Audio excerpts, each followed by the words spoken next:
Wait on the alerts.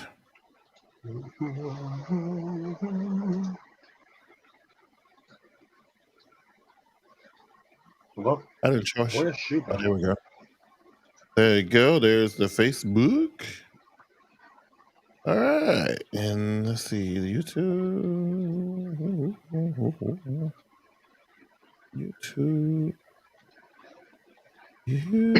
Wow. All right.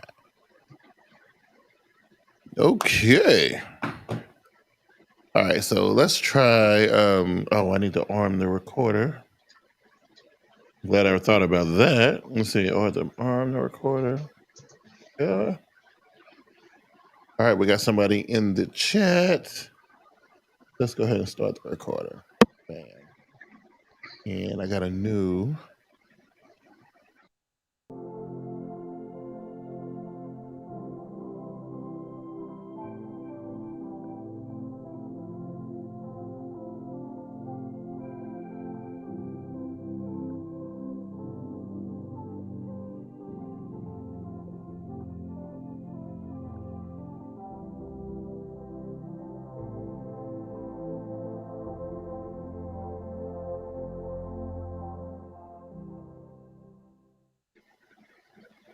Welcome, everybody, and happy New Year! A new year for SmartGuyz.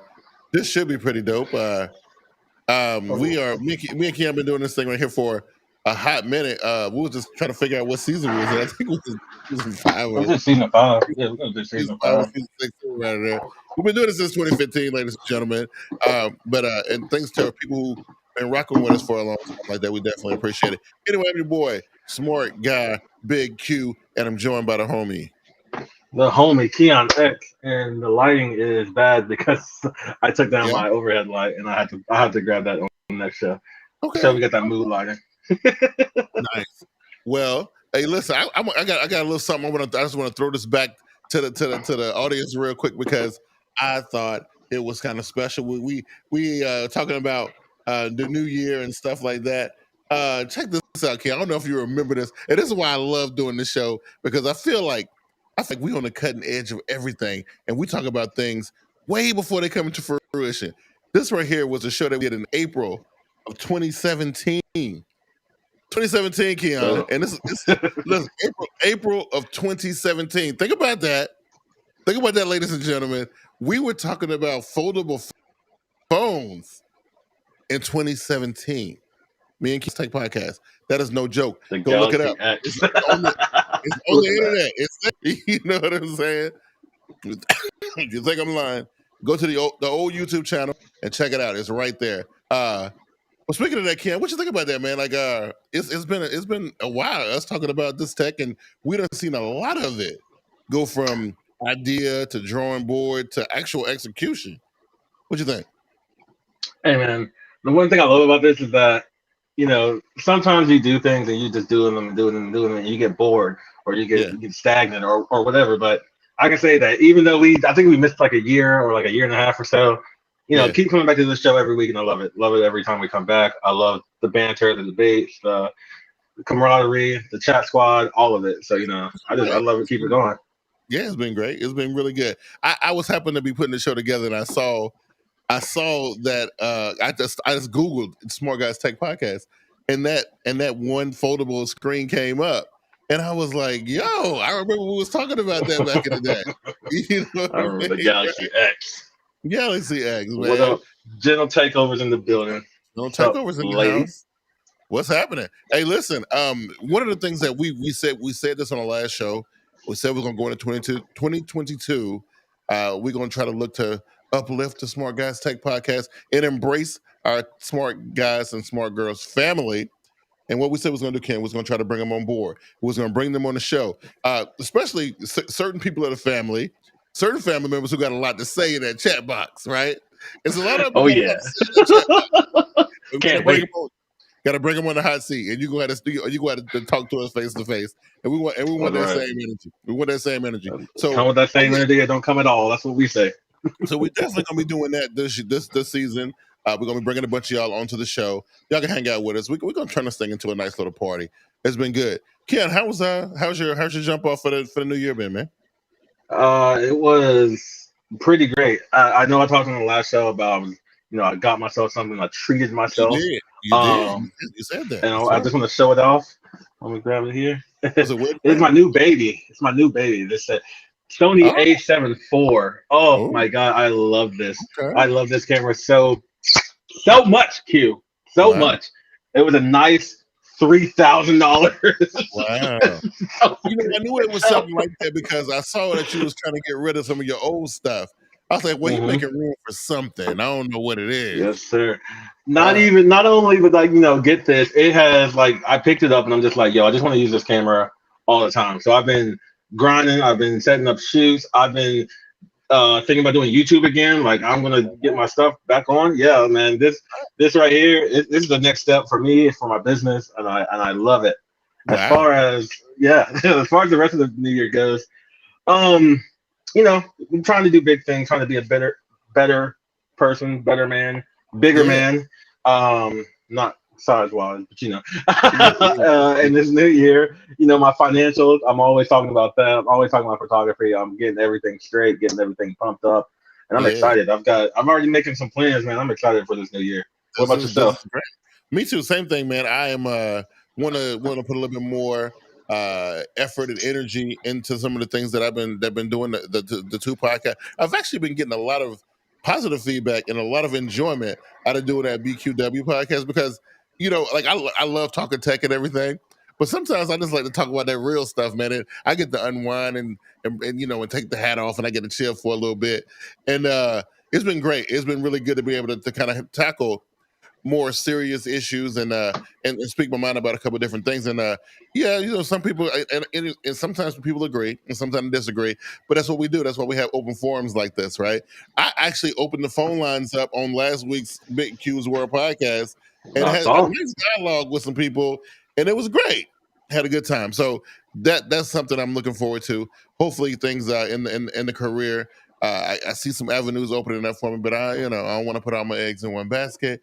We'll see how that works. But for now, we here to do the SmartGuyz Tech Podcast. And Keon, I know I saw it in my DMs, and I know you couldn't wait to talk. There's so many things I want to talk about.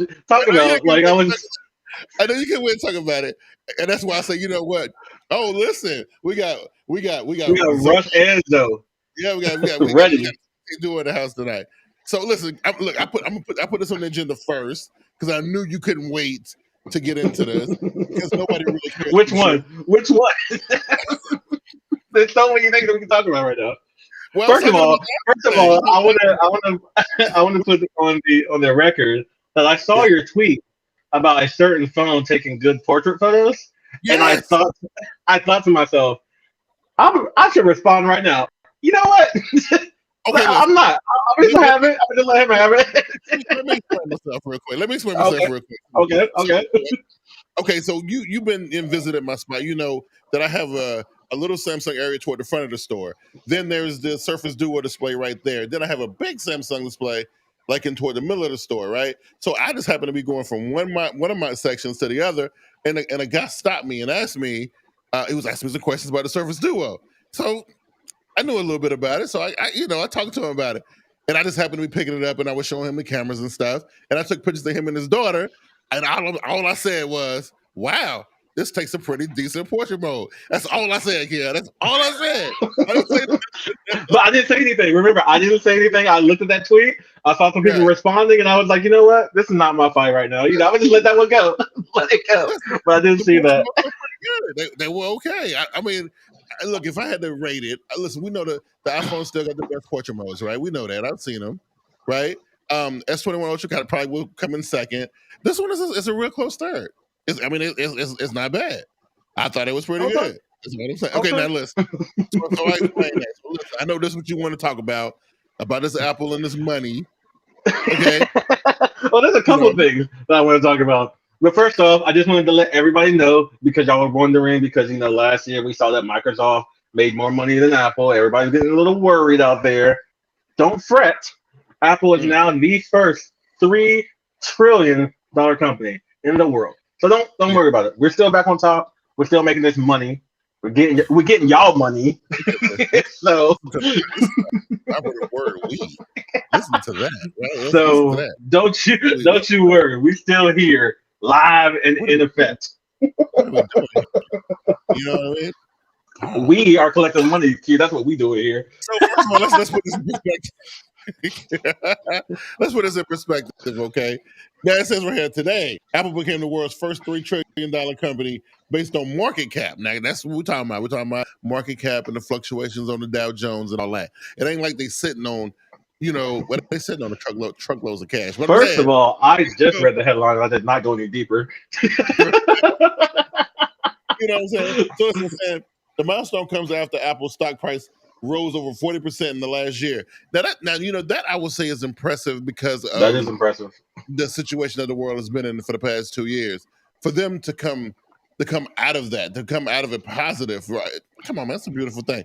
I can't hate on that, right? And I'm not, right? I'm not going to do it. I can hate on it because I've already sold all my Apple stock and I don't have plans on getting any more. So, I can hate a little bit. Yeah. I mean, it's nice. impressive. It's impressive. It's definitely impressive. I feel like anybody who can make money now, like during this time, kudos. And making that much money, that's super impressive. You know what I'm saying? Super impressive. So kudos to Apple doing what they always. This is what they do. I also like that. I like that little picture. I don't know if you saw the picture. It was like the Apple symbol with money coming out of it. It was pretty fun. That's okay. So I was watching this video today, and this guy was talking about some of the best Apple products you can buy, the most powerful ecosystem of Apple stuff that you can buy. And one of the things he said at the end of the video was that there's no other company like Apple, which I'm not saying I agree, but he said there's no other company like Apple that has an ecosystem that ties into every different aspect of your life. It has laptops, mobile, cellular, fitness, health, the watch, all that stuff. First thing that popped into my mind was, Samsung does that and more, because Samsung has your home covered. But what I wanted to ask you before we go into all of our news and stuff is, do you think there is another company with as tight as a hold on their ecosystem that also covers, a lot? Because Google can't say that because Google is missing. They have a lot of holes in Google. Samsung, I would say Samsung possibly, if you think their hold is as tight and it covers as much. So here's the thing. I think the closest one. I still think Apple probably still got the tightest bubble, the tightest umbrella, because of the computing aspect of it, right? They got their own computers and their own operating system, computer operating like that is, and then they got their own mobile system too. Samsung don't got that, right? They have a mobile system and they have a operating system for the computers and stuff, but it's not theirs. You see what I'm saying? Like they making a car with Ford or Bugatti engines that they don't have their own stuff, right? So I think that's the difference, right? I think Samsung may cover more area, right? But how much of it is truly theirs? You know what I'm saying? And my thought process on it was that since Samsung, as far as their mobile aspect goes, is Android, and then their computer aspect is Windows, you have a lot of other sources that you can use. And in my eyes, I don't see a lot of Samsung only households as far as all of their categories go, unless it's just a diehard Samsung fan. But people will have chill out, bro. People will have LG phone, Samsung, TV and refrigerator and all this other stuff, and then they'll have maybe a Samsung tablet, but then they'll have a Lenovo computer, and then they'll have some phone. So as far as the tight hole, I was just I was just watching the video. I was like, that I can see that. As far as those categories go, Apple is super tight. But I just wondered if there was another company that you thought of. I don't know if a Chinese company do anything. It comes down to operating system and whatnot, right? Because even if it was if we went past Windows and past Android, we left with Linux and maybe I don't know if you know another mobile, a competing mobile, platform to even to roll over to right now. I don't know. I know, and that's something for us to talk about in the future show. I know Google and Samsung are working on a third entry into the mobile space, which if this goes down the way it look like it's going to go down, that's going to be beautiful. But with the fuchsia thing they're working on, but we'll see. That's a whole. Fuchsia is only Google's. That's not Google and Samsung. Yeah, Samsung is they in bed with them now. They working on something beautiful. Now. They working on something beautiful. Fuchsia is only Google. That's down the road, right? And then you got So the whole while in the computing space, it was Microsoft and Apple. That's pretty much it, right? And I think as long as Apple can stand alone and say, well, listen, yo, we got our own thing, and they're the only ones who can say that. They're gonna have they'll have that title. It's gonna be hard to kind of compete with that, And I remember our old shows where we were like, could a third operating system come into play? And it would be super hard, especially at this time. It would be super hard. You have to do something drastic. You would, and then of course you would need a whole lot of help, right? And that's another thing that I find kind of amazing about this situation is that Apple does it all on their own. Now, when I say all on their own, I'm just saying, of course, they got a lot of third party people developing for them and doing things for them. But as far as like the things that make everything work and the rules and regulations and laying down the groundwork, that's all Apple. Don't nobody influence them. They do it on their own. Right. And so that as long as that's in play, and like I said, I love Android and I love Windows. But both of them are going to they're so big and they're so fractured. There's so many people got their hands in it. It's really hard to get a pure experience. You know what I mean? It's hard, but it is. And then if a third person were to come, they would have to come out with at least a phone and a computer. Because if you just have a phone that don't connect to nothing else, nobody's gonna, it's gonna be hard. So yeah, I get that. The next thing I wanted to bring up though is that I wanted to see what you thought about this. But Samsung is putting an NFT store into their smart TV, so that way you can go. I was gonna get into that, but because it was CES and Samsung unveiled a lot of stuff actually. Oh, I've seen a lot, but this is the one I wanted to pull out. Okay, but so we'll get into that. So I want to. Yes, I have Zoe. Doing the Android on Windows. It's actually done got a whole lot better than how it started out. And if you're doing everything on the up and up, it's kind of whack because you're kind of stuck with the whole Amazon whatnot. But I found a way to load everything I want to load on any Android app I feel like loading onto my computer. I figured out how to do that. If they made that the up and up, it's not on the up and up. It's not according to the bylaws of Microsoft. What does that mean? Trying to be PC here, okay? if this was a thing, and this was something that Microsoft was doing, saying you can use, yes, absolutely, saying you can load any app you want to on from Android onto Windows. Listen, I think that's an incredible edge, but obviously that's not what's happening. So it's still a limitation there. So Apple has the ability where you can do iPhone apps on computers, and I don't think I've ever run one app for longer than like 5 or 10 minutes. Well, do you see it? Do you see it being useful? I do, but because of all the many devices that I use, I like being able to like start something in one place and then maybe add something to it in another place and then finish it on the computer. Really, that's usually. Does it have you like sign in and out? Because when the two apps that I tried, once I tried them on my computer, I had to re-sign in on my phone, and I think it was just one of those apps that you can only use on one device at a time. But still, does it have you sign in and out? Some of them are like that. Stuff like WhatsApp is like that. Yeah, but some of them are not. So of course, your Google apps don't work that way. Your Samsung apps don't work that way. It's one sign in and you're good to go, right? And that kind of thing. So going back to CES, right? And we're gonna work out. Well, but before we get to CES, before we do CES and Samsung, because they had a lot of cool stuff. We brought up something last week on the show, and I don't want to dwell on it, but it was one of the arguments that I had, and then the story happened to pop out this week. We're going back to the Bored Ape Yacht Club for a second. Let's go. Hey, let's go. And before you get into this, I want to let everybody know that I am not affiliated with the BAYC. Right. I don't really care about them. I just appreciate the NFT movement, and they are big players in the movement. Q, I kind of feel like I know where you're gonna go with this, but Q, let me have you go ahead. So listen. I want to preface this by saying I'm not attacking the Bored Ape people and the NFT scene as a whole. That's not what I'm doing here. First of all, I'm trying to learn. I'm trying to understand, and I'm trying to feel as comfortable with this as you are, Keon. But then I get stuff like this. Let me pull this up on the screen so y'all can see what I'm talking about. So when I see stories like this, it make me question the whole thing. And I knew this was gonna happen. Right? So let me. That's what you're talking about. Okay, that's not what I thought you were talking about. Okay, I'm so let me get the SmartGuyz logo out of the way. So listen. Okay, so you got the Bored Ape people, and then you got the fake Bored Ape people, and you got When it comes to the Funky Ape Yacht Club. So it's like, hold on. So who am I giving my money? First of all, look, I know I'm being an idiot for giving my money to NFTs in the first place, but now I don't even know where it's agree going. with that statement. Now I don't even know who get it right now. Who is it going to Bored Ape or is it going to Funky Ape? Who got the real NFT? It depends on who you buy it from. If you buy it from the Bored Ape, then you get it from the Bored Ape. Okay, so I'm looking at this, right? So I see ones that says Funky Ape, right? So that's the PHAYC. And then you got the Bored Ape guys, but it's the same. So it's the same piece of art. So how can I have a non-fungible piece of token when the guy over at Bored got the same thing? So cute. Because these are just copies. These are fakes and copies. These are not the real ones.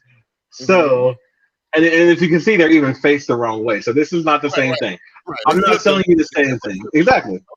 So if I buy, let's say you're selling me the Mona Lisa and I buy that, and then all I do is scan it in my printer and reverse the orientation, I could sell that off because I'm not selling the Mona Lisa. I'm selling the Mona Chica or something. It's different. It's different. Listen to this. It says, okay, so Funky Ape Yacht Club announced it's launching early December with a loose mission statement promoting decentralization and then denigrating rich douchebags who allegedly had taken over the original ape. Yeah, they're the Robin Hoods of the NFTs. This is crazy. This is the Robin Hoods I've ever seen in my life. It is so weird because now it's like a place people can just throw money and it goes nowhere. Nobody knows where it's going. Look at this right here. The cheapest available Funky Ape is selling for $217,000. Yep. Wow. And that's like a tenth of the cheapest Bored Ape. So even though they're trying to make, even though they're trying to say, oh, you don't have to be rich to have an ape, you can buy one of ours instead, you're still paying a lot of money regardless. Yeah. Like it's not cheap to be in here. And this crypto stuff, boy, it's so scary. Look, I'm hoping that one day I can get a foothold on this because to me, I'm telling you, every time I read a story like this, Keon, it doesn't do anything to confirm or push me in the favor of the crypto market. It's pushing me away.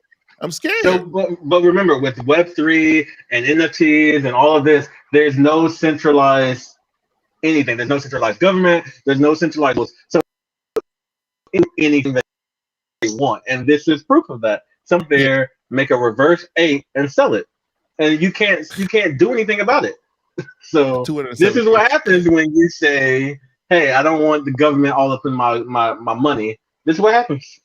So basically, what you're saying is this is the equivalent of people who go and spend hundreds of dollars on knockoff J's when they know they're not the real J's. They know they're not the real ones, but they still spend $300 on, $400, $500. They got a similar item than what you paid, $1,000 for $200. Yeah. And and if you do a quick glance, who really cares? If the Jordan is dunking versus the Jordan making a free throw, I mean, if you see it far away, it don't matter. Your fellas in the chat squad, like y'all gotta jump in on this one. Is this what we're doing? Are we not really caring that it ain't real? That it ain't the real? I mean, because they know that's real. What you mean? Do you know how much money like fake purse makers and fake shoe makers make? Like what? Listen, sneakerheads. I mean, the true sneakerheads care, but I don't. Right. I'm not a sneakerhead, so I'm just gonna buy me a knockoff Yeezy.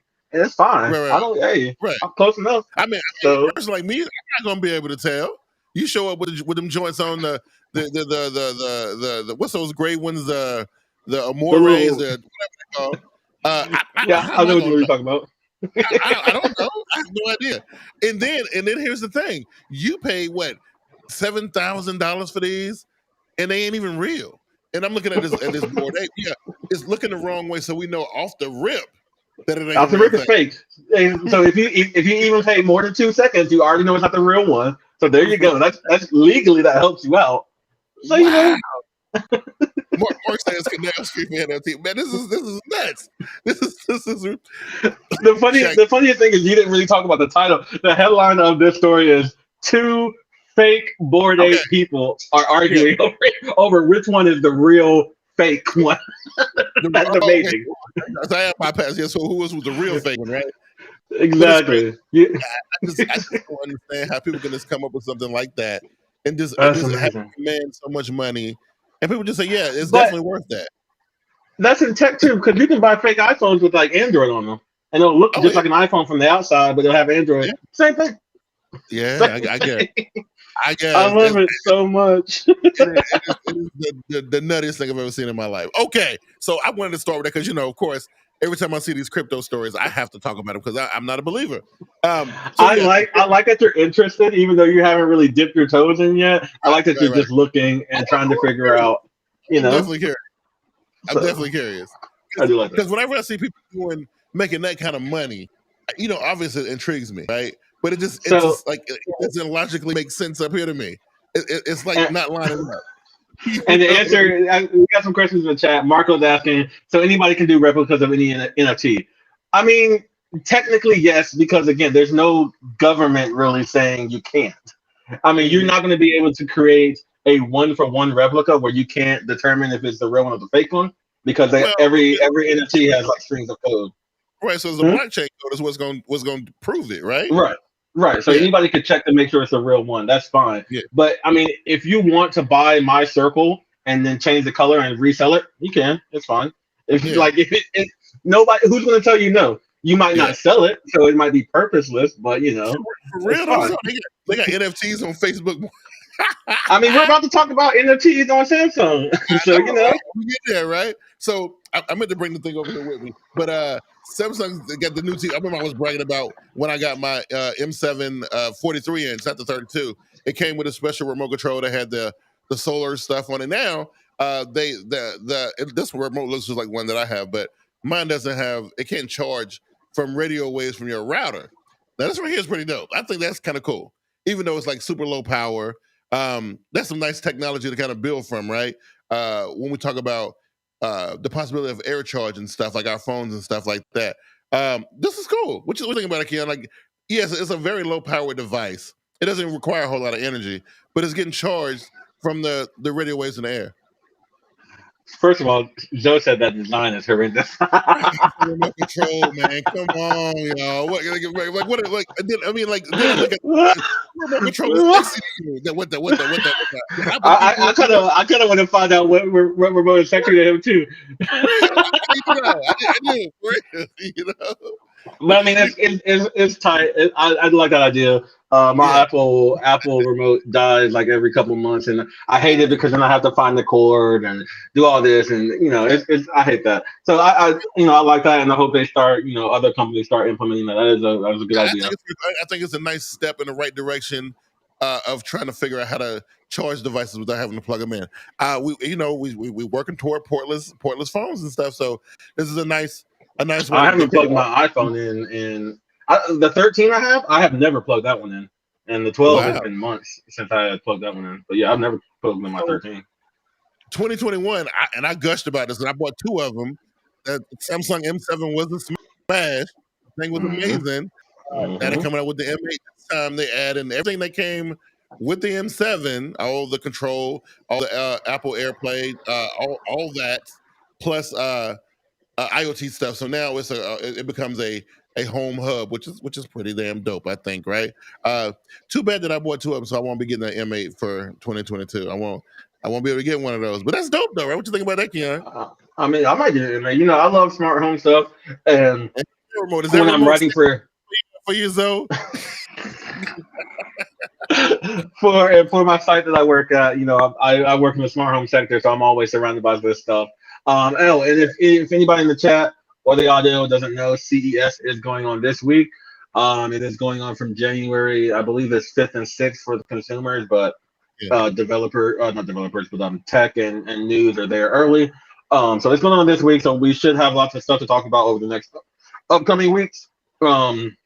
But this is cool. Like I told you in person, like that M7 monitor is dope. I love it. If I had thought about that monitor or saw it in person when I was doing my computer renovations, I would have got it because I like it that much.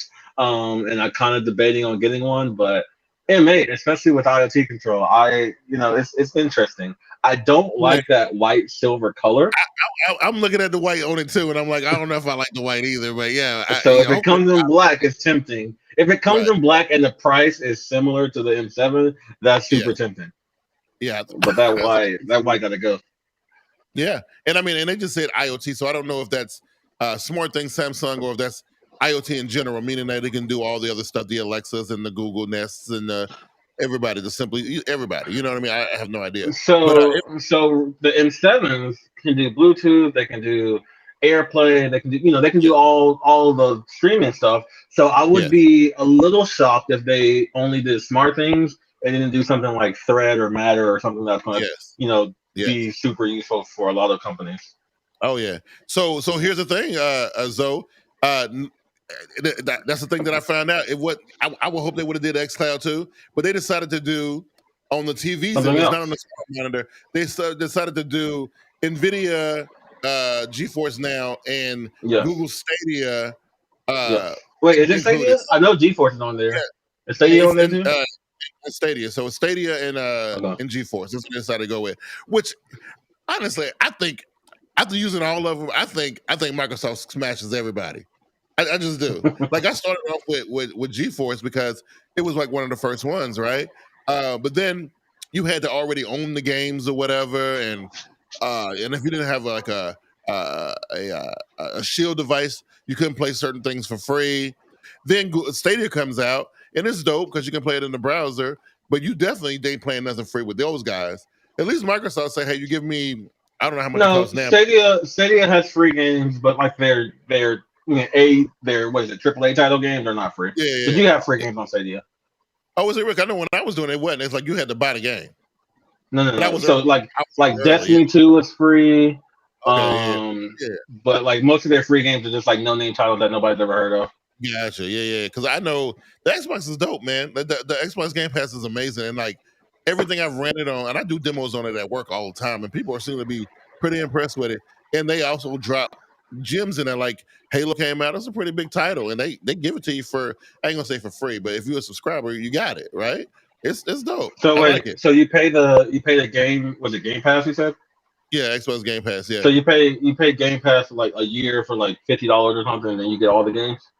Well, it's monthly, but I don't know what the yearly price is. I know I think it's $15 a month. I don't know what the yearly cost is. I pay monthly. Yeesh. But yeah, you get about like 130, 140 games. Like I said, that's too expensive for me, though. Yeah, $15 a month. Here's the kicker, though, and this is the point that's most impressive about it. You don't need a console. That's why I don't understand why Microsoft still sell Xboxes.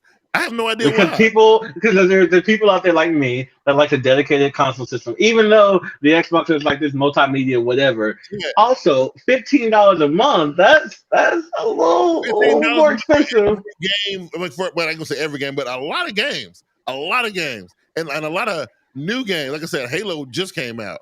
It just so you're paying almost $200 a year to play a game, play a couple games. It really depends on how many games you play. If you're like a gamer, makes perfect sense. If you're like me, who I do one or two main games a year and then a couple of offsets, don't really make sense. So it just depends on who you are. I think the extra $3 a month is because you get to play them online, so Xbox Live is included, and you can play them anywhere. You can play them on your phone, your tablet, your browser. You can play them on anything.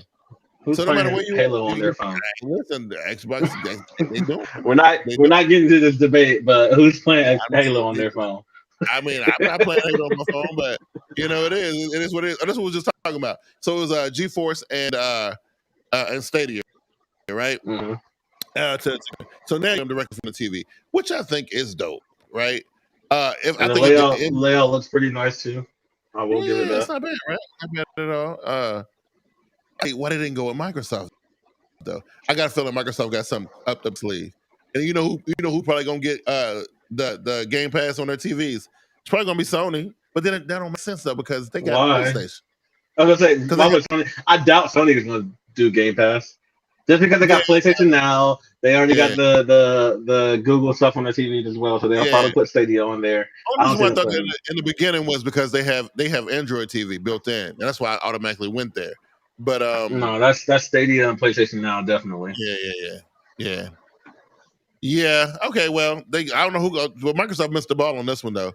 They definitely should have jumped in. And it's so crazy. I was on my Shield the other night looking for Xbox game. They got it blocked. You can't even download it from the Your Play Store. Shield still works.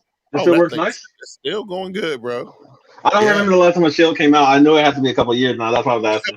Gen 3 came out about 2 years ago. Yeah. Yeah. Okay. So mine is about 3 or 4 years old. Yeah. All right. So let's circle back around. Here we go. What else is Samsung putting on the TV since now their TVs are going to be like bloatware? Oh, I gotta figure out what to do with the story. I forget where it's at.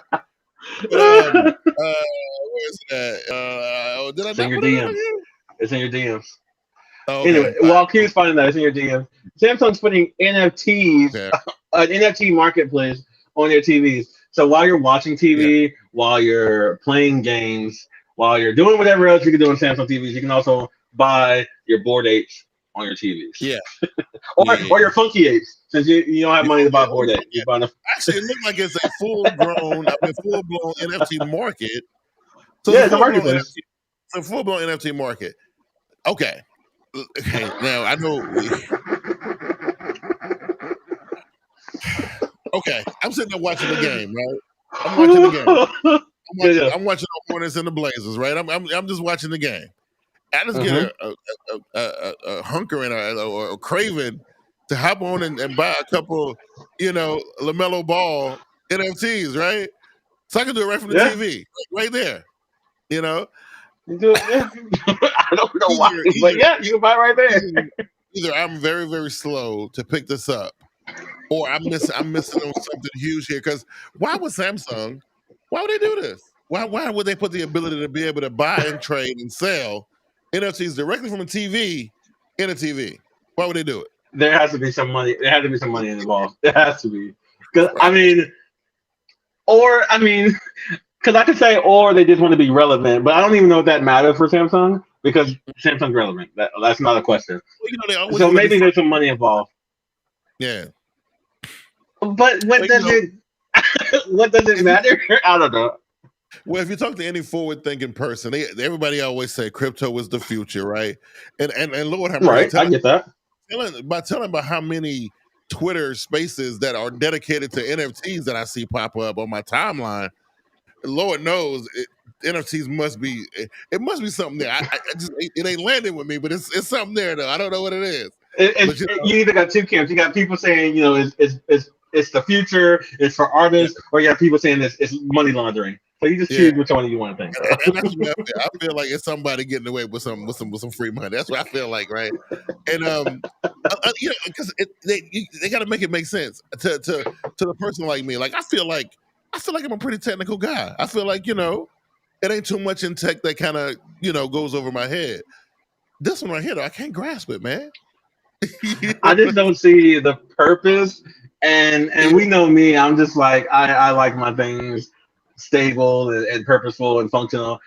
Samsung's always doing something first. They're always trying something out, throwing something to the wall, see what sticks. Maybe there'll be a point to saying, hey, you're watching a TV show, they announce an NFT, you go into the market, you buy real quick. I don't know. Maybe. So, okay. It's weird. So if I'm just going to lay this out for y'all, and y'all let me know if I'm wrong or not, okay? Because I'm just going back to 2020. We all in the middle of a global pandemic. Ain't nobody going nowhere doing nothing. Ain't nobody really making no money. Things ain't really the ways of making money just ain't popping the way they used to, unless you're Apple, obviously, because they clearly do it, right? But so only three people in the world making money: Jeff Bezos, and Apple and Walmart. They're the only ones who are making money. But so somebody sitting around like, yo, let me draw a picture of this monkey, and you know what? Let's do this. Let's not actually sell the picture of the monkey. Let's sell the rights to the picture of the monkey and throw it on blockchain and see how much money we can get. And I mean, that's what it sounds like to me. You're selling the picture. You're selling the code behind the picture. So, Okay. So to me, it looked like somebody was trying to figure out an alternative on how to generate some income without anything being there to do it with. You know what I mean? They took time to do this art. It didn't. Like somebody drew that on an iPad in 15 minutes, bro. It doesn't matter. That was time. That's 15 minutes that they didn't have to do something else.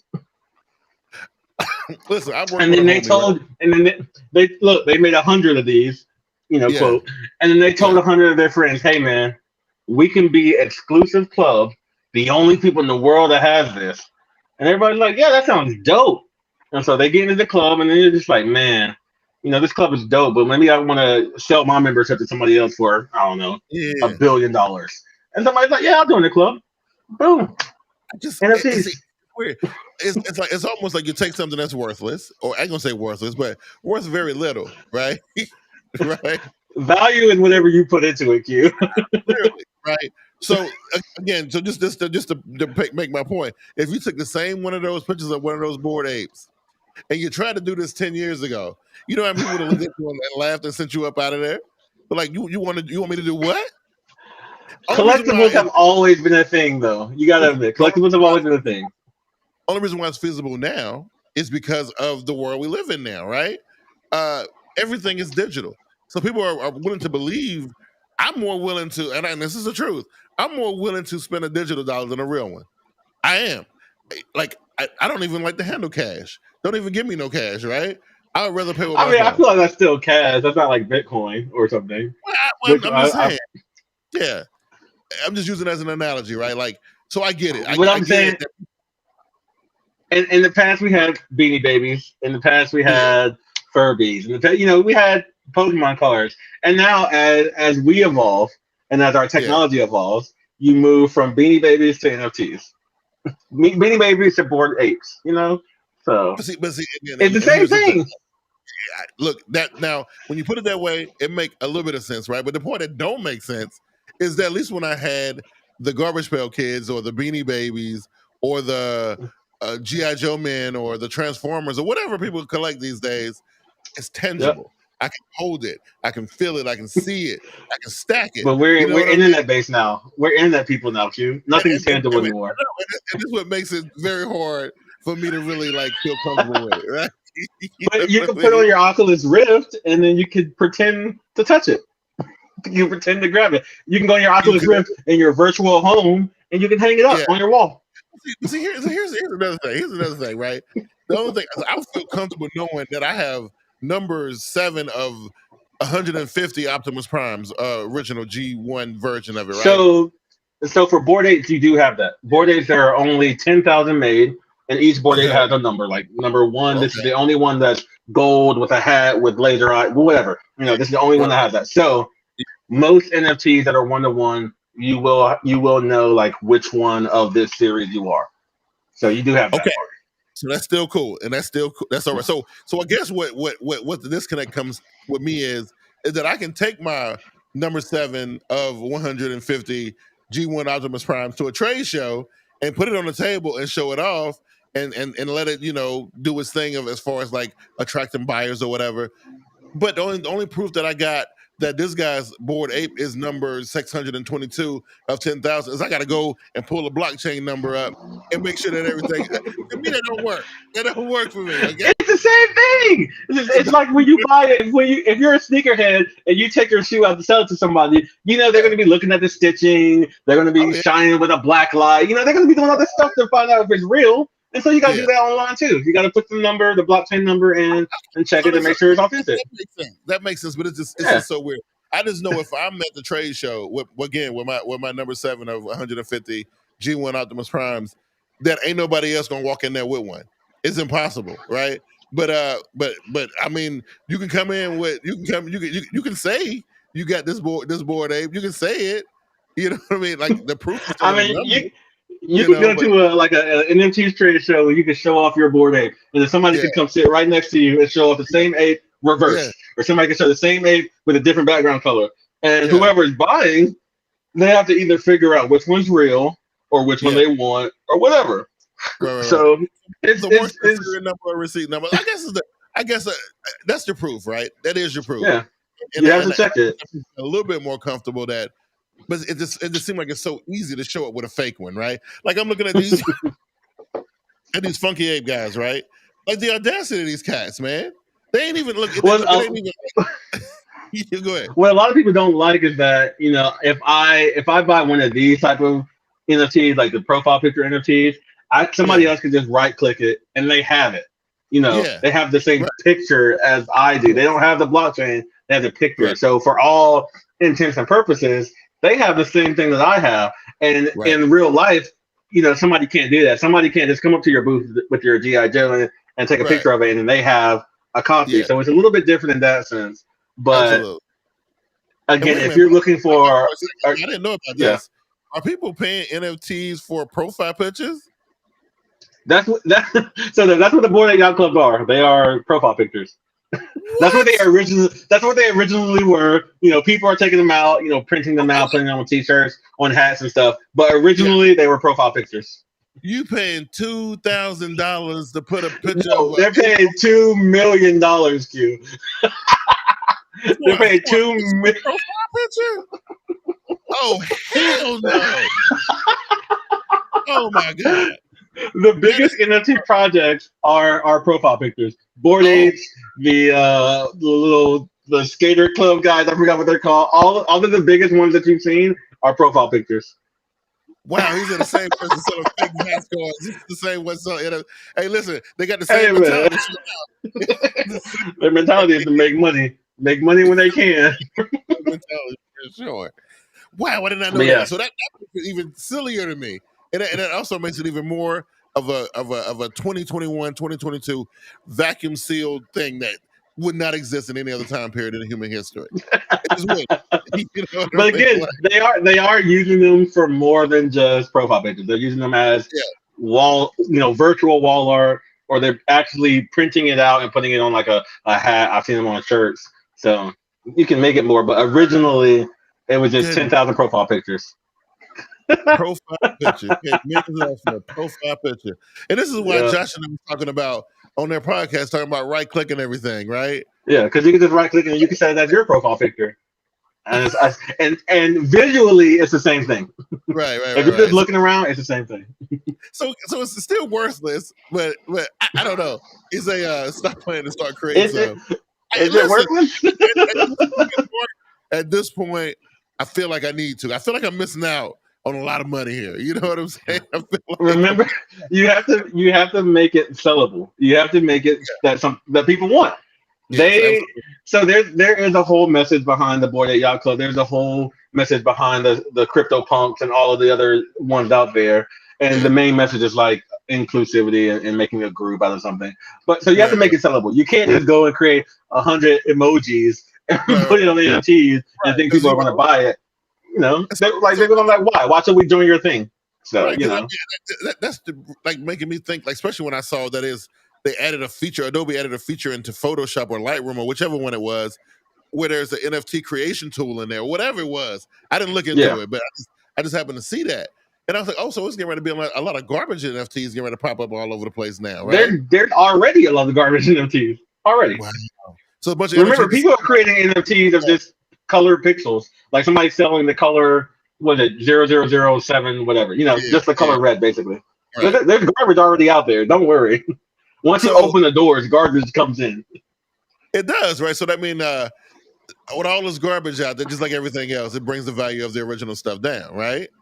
It's like what they call it, inflation, right? It depends. You have trash out there, and then you have like gold out there. It just depends on. Yeah, Gary Vee has his own group series of NFTs. So they're like the V friends or something. So listen, I know you as a photographer. Well, see, it's different because if you photography NFTs are hard. Photography NFTs are harder. Well, but see, it makes sense to me. So if you took pictures of my wedding, I would think making an NFT. Whatever. Why? It's not. That's not the way you do it. You take a picture. Why I wouldn't do a wedding is because that's like a one thing for you. That's special for you. Oh, so photography NFTs are more just like random pictures that anybody could buy. Something that you would buy and you put on your wall in your actual home. That's what somebody would take a picture of for an NFT. They're not just going to take a picture of you or a wedding. Tower or whatever on Wednesday. Right. A lot of landscapes are NFTs right now. Wow. Portrait stuff is not really hot right now. It's insane to me. But like cryptocurrency, and it still seems insane to me. It's just so weird. But at the same time, it's one of them things where you feel like if you don't learn it, if you don't figure it out, then you're missing out on the opportunity, right?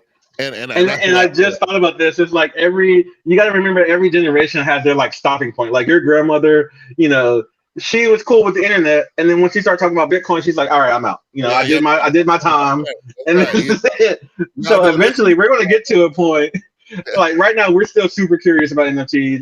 I'm in it. You're looking at it. So we're still in there. But eventually, there's going to be a point where there's something else, and we're just going to be like, you know what, this is too much for us. We can't. I'm done. Now, what I can really see, if this metaverse thing kind of kicks up the way they want it to, I can see buying virtual goods and putting them in a virtual space because it's yours, right? And yes, just like you said earlier, you get to see it and virtually touch it and interact with it and all of that.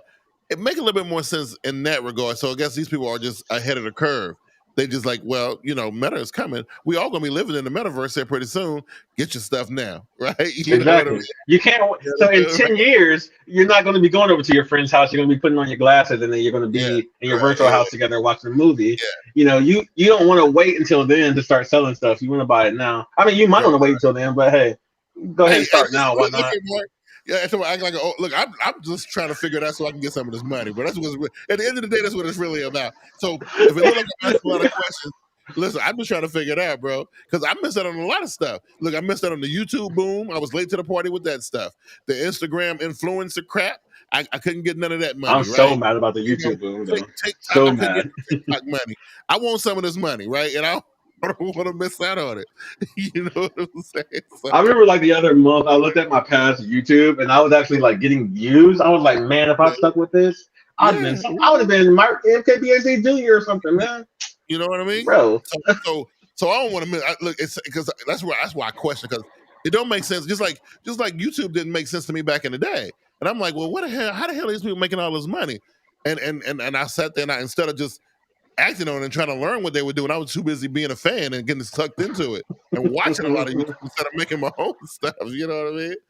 And then by the time you get around to doing it, and then now the boom is or so many other people are doing it now that it's hard to get in, right? So that's why it's hard to become a big YouTuber now. It's harder to get in the Instagram game and a little harder to do like I definitely mess with that TikTok stuff, but people doing it though. You know what I'm saying? It's there, right? The second something, like I said, another project comes out, and I feel like it has real potential, I might invest. I'm telling you, right? For real. I could have invested in the Bored Apes, and I would have been rich right now. Would have been absolutely rich. The thing is, like, and it's so crazy, like, when people use the hindsight or whatever. But man, I'm telling you, even if somebody showed me this, like, 2 or 3 years ago, especially if it was pre-pandemic when the first one of them showed up, I'd have looked at it like, bro, you can't be serious. A profile picture, you want me to do? I remember I was in early for Bitcoin, and I wasn't thinking long term. I was like, I'll hold it for a year, see what happens. I sold it, and I'm just like, bro, I could have been there, buddy. Yeah. So I don't know. So have I seen you on the TikTok jigging and going on? I don't know. I probably saw you on there. You probably was on that dancing to some. What's his favorite artist name? The Baby. You probably dancing to the Baby. Yeah. So throw your TikTok in the chat, bro. Let's see what it is. Yeah. Let's see what you got. TikTok, right? But you don't even have TikTok. You can't. You don't like TikTok. Hey, listen. I like weird TikToks. I don't have a TikTok. Okay. You said once or twice. Okay. Hey, look. The TikTok is. I was telling somebody. I was talking to a customer the other day at work, and I was talking about TikTok. And remember we was talking about it on the show like last year or whatever. I was saying how the very first time I opened TikTok, I was horrified because the first thing I saw was like some 9-year-old girl. I was like, oh hell no. Get this off my phone. Uninstall it. And now you're like the promoter. Oh no, I don't want this tied back to me in no kind of way, right? And then you go back in a year later, and there's no kids on. Like I don't see as grown ass people on TikTok doing stuff. I don't see kids on TikTok at all no more. The funny thing is, I don't have TikTok installed on my phone. Like I don't ever visit the website, which is apparently like the most viewed website of 2021. But like I'll go on Instagram and I'll get sucked into reels for like 20-30 minutes, or I'll go on Facebook. Facebook, I only use Facebook for like 1 or 2 things, and sometimes I get sucked into reels on Facebook for like 20-30 minutes. But TikTok, I just can't get myself to download it. Ooh, don't do it. I'm telling you, like, if you want to see the world devolve into like taking like 10 steps backwards. Spend about half hour. Nah, I'm good. I gotta say something for myself. I gotta say something for Oh myself. my God, it's crazy. It is nuts, bro. Anyway, first show of the new year, man. I definitely feel good about it and that kind of thing. And Keon, listen, I'm glad you're still rocking with us 5 episodes. 44 episodes in on this latest one. We're doing worse, man. I'm reading this. We're doing really well. It's worse getting sucked into IG reels. Yeah, I know. Especially the right ones. If you look at the right ones, it's tough to look away. You know what I'm saying, right? I'm good, G. Fellas, I'm glad y'all come out to check us out every week. We definitely appreciate it. Continue to do it. Remember, if I get one of these, these stories pop up, Zoe, Rush, Mark, General. I didn't see Christina. She's taking a nap. Christina's sleeping right now. Listen, if it calls to one of y'all, I'm gonna be hitting you up and be like, yo, I need you to be right at around 6:30 because I need you on the show. You know what I'm saying? I need you on the show. I need you, because listen, Zoe and Rush, they're the main two. They be having some sauce in a chat comment box. They be having a little sauce in that. Jill take over too. I cannot wait to get her on the show. She got all the sauce. Oh yeah. I'll let her know that that's your dream right now. we gotta wait till Google announces their foldable phone, and then we gotta get her on the show. We got all the sauce. But yeah. Anyway, man, it's been great, and I definitely appreciate it. We got a brand new year of tech, and I know for the next couple weeks, it's really going to be about a lot of Samsung stuff. Yes. Got a lot of Samsung stuff coming down the pipeline in the next couple weeks, so should be exciting, Keon. That's all I got for this week. What you got, bro? And just like you said, in the next couple of weeks, Samsung CES is coming out with stuff. I'm actually going to be going to Miami at the end of the month, so that'll be fun. And we got my baby, so she's gonna be making some surprises. Make sure to follow me on Twitter. Make sure to follow me on Instagram. I might get back on there. I haven't posted on there in months. Sure, so that's your NFT maker. this right here. That's right. 12L on Duo too. That Duo too was dead. Well, Duo, we're talking about 12, and we need to get 11 first, right? Because the story is that Microsoft missed the ball on upgrading to Android 11. Ain't that the case? Wasn't that the thing that they didn't? They missed their deadline. I don't know. I think that was a story I read, but they got to worry about that first. You got to get the 12. Get 11 before you get a 12. I can't be looking into the garbage can and see what Microsoft Duo is doing. So you know what? Anyways, man, make sure you follow us. Make sure you keep up with us. We're gonna have great things coming up on the horizon. We're gonna get some of you guys on the show. This year is gonna be great. It's gonna be so much better than the last 2 years. Oh yeah, and again, it's gonna be fun, man. But that's all we got for y'all this week, man. And y'all just stay tuned. Hit me up tomorrow. Come out for me tomorrow night, man. I kick the show off live late. It'll be around 9:30, 10 o'clock. Yeah. What time did it go live? I had to watch a recap because I was like, man, when is he going live?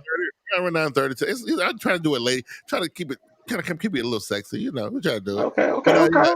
9:30, 10 o'clock. Hit me up, BQW, and I definitely got some surprises for y'all this year, man. I tell you, I'm bringing some people in. They're gonna help me out with the show, and it should be good. It should be nice and spicy.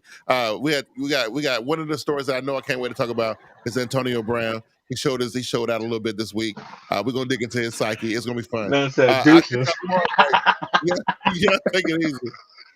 We out of here. Peace.